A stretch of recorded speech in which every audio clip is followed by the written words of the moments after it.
ఒకప్పుడు ఒక దయగల రైతు అందమైన అటవీ సమీపంలో నివసించేవాడు.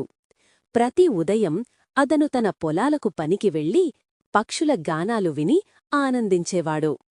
ఒకరోజు పొలం దున్నుతూ ఉండగా నేలపై ఒక చిన్న గూడు కనిపించింది.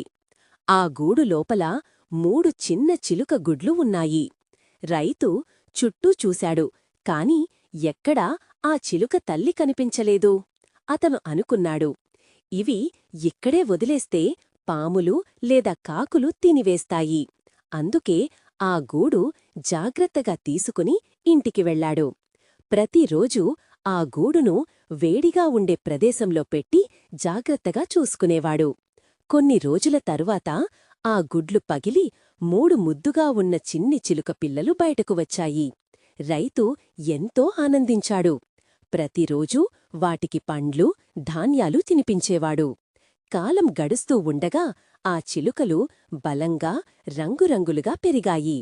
ఒక ఉదయం రైతు కిటికీ తీయగా చిలుకలు సంతోషంగా ఆకాశంలోకి ఎగిరిపోయాయి. రైతు నవ్వుతూ హృదయంలో ఆనందం మరియు కొంచెం బాధను అనుభవించాడు. కొన్ని రోజుల తరువాత రైతు పొలంలో పురుగులు పంటను నాశనం చేయడం ప్రారంభించాయి. అప్పుడు అకస్మాత్తుగా ఒక చిలుకల గుంపు వచ్చింది. అదే రైతు పెంచిన చిలుకలు. వాటన్ని కలిసి పురుగులను తినేసి రైతు పొలాన్ని కాపాడాయి.